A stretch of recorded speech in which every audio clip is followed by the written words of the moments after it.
নমস্কার বন্ধুরা, কেমন আছেন সবাই? আমি মৌমিতা চলে এসেছি আর একটি নতুন ব্লগ নিয়ে। তো আমি এই নতুন ব্লগে সবাইকে স্বাগত জানাই। তো যেহেতু বৃষ্টির দিন, মেঘলা মেঘলা পরিবেশ, ঠান্ডা ঠান্ডা আবহাওয়া, তাই খিচুড়ি না হলে কি মানায়? তা আমিও তো চলে এসেছি কি বলুন তো, খিচুড়ি করব বলে। তো তার জন্য সব মশলাপাতি যা যা লাগে সব রেডি করে নিয়েছি। আমি সাধারণত সবজি খিচুড়ি করি যখনই করি। তো চলুন তাহলে, এটা হচ্ছে গাওয়া ঘি, বাড়ির তৈরি ঘি।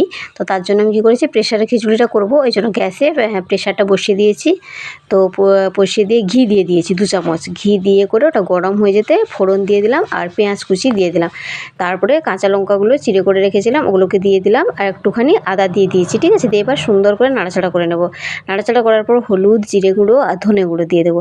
তো ওটাকেও সুন্দর করে নাড়াচাড়া করে নেব। তারপরে যে সবজিগুলো কেটে রেখেছিলাম, অনেক রকম সবজি দিয়েছি আমি, ফুলকপি, বাঁধাকপি, লাউ একটু দিয়েছি, ধনেপাতা কুচি দিয়েছি, তারপর কুলেখাড়া শাক 2-4টে দিয়েছি, ওটা বেশি দিইনি।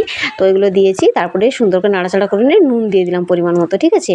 দিয়ে করে ডালটা ধুয়ে রেখেছিলাম, মুগ ডাল আর মুসুর ডাল একসঙ্গে আমি ধুয়ে রেখেছিলাম, ওই ডালটা দিয়ে দিলাম। তারপরে ওটাকে কিছুক্ষণ নাড়াচাড়া করতে হবে। ওই জলটা বেরিয়ে গেলে সবজি, তারপরে চালটা ধুয়ে করে ওটা দিয়ে দিতে হবে। চালটা আমি ঢেলে দিলাম। তারপরে খুব সুন্দর করে আবার কিছুক্ষণ ভালো করে নাড়াচাড়া করতে হবে, যাতে ওই পুরো জলটা একটু শুকিয়ে যায়। জলটা শুকিয়ে গেলে এবার পরিমাণ মতো জল ঢেলে দেবো খিচুড়িটাতে, ঠিক আছে?